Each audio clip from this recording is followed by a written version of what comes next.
The Hawkeyes simply couldn't afford to start 0-4 in the Big Ten for the second straight year.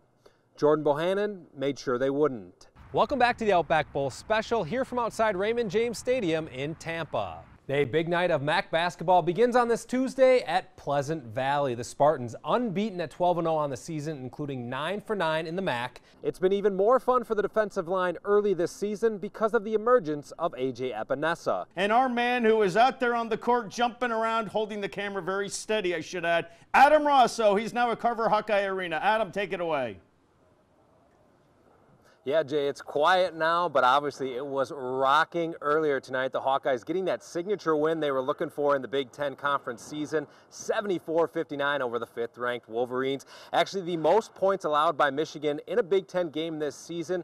That 21-2 run you talked about, just really blowing the game open as the Hawkeyes took control in that first half. All right, everyone, we're going to do something a little bit different today. I got two of Iowa's punt returners, Amani Hooker and Kyle Gronewig, with me to help me return and catch some punts. So right now, Kyle, let's start with you. How long have you been doing this? Have you always been a skill and a return guy growing up? The big structures all around TPC Deer Run simply can't be missed. But there's another element to preparation that might be equally important: electricity to power everything all around this golf course. By the time the Hawkeyes kicked off here in Happy Valley, they controlled their own destiny for the Big Ten West title. And by the time the game ended, it looked like that Big Ten West title is now quite the long shot. Iowa, without an offensive touchdown today, losing by 6 to Penn State. For the most part, everything works. We're not sure about the fuel gauge. They call it the rat trap. People just think it's hilarious that a bunch of big college guys get out of this thing. A 1977 camper that some Hawkeyes have turned into the ultimate road tripping vehicle. Sort of. The steering wheel is upside down for some reason. Nothing right here works at all. No AC, no tunes right now. Jake Newberg spearheaded the RV purchase after seeing it on Craigslist last summer. $500 later, the guys had a fixer-upper. There's a shower there, kitchen, like a bed back here, and like a table right here. And we just had to tear it all out because it had roof damage and everything was all moldy. Furniture, bedding, and other essentials were added for comfort before the guys hit the road for the first time. Sam Brink says the best excursion to date is a 5-hour trip to Drew Ott's wedding in Okoboji.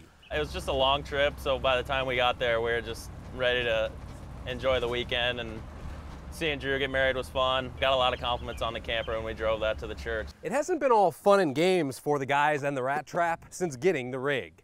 There's been a fender bender with no injuries, and also a broken fuel line that almost derailed the trip to Dubuque. Had to run to Iowa City to get a new fuel line. We put that in, then we finally got it running, and we were like, well, we got it running now, so we might as well head up to Dubuque, and we rolled into Dubuque about 10 o'clock. A moment that turned into a 5-star memory in accommodations that are anything but luxurious.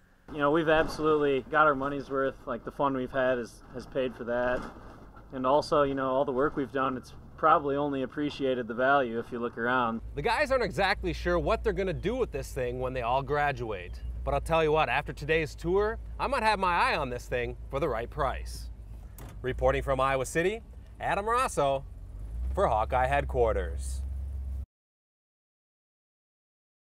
You guys can grow your hair out, grow your hair and your beards out after we take the senior pictures for as long as you want, and I won't say a word about it. And I'm like, okay, Mom, we'll take that deal. Do that. And so began the transformation of Levi and Landon Paulson from clean-cut high schoolers. The last time I actually shaved and got a haircut was state finals morning of my my senior year wrestling. To long-haired, bearded football players at the University of Iowa. The follicle freedom coming after years of tight haircuts and scruffless faces, a standard for prep wrestlers in the Hawkeye State. Hair can't touch your ears, hair can't go down below your eyebrow, and you got to be clean shaven all the time, you know. And so we just did this and did this and did this. Until their careers on the mat ended. Then it was time to let it flow. It was awkward for a long time, but then we finally got to a stage where it's long enough. A manageable length, but still plenty of maintenance. The worst part about it is drying it. When we had short hair, it's just one towel swipe, you're done. Like this, you're like shaking it, you know. The 4 years of growth will be coming to an end for the Paulsons in early February. It's all because of an idea hatched by Landon and his girlfriend to help raise money for the patients right here at the university's Stead Family Children's Hospital.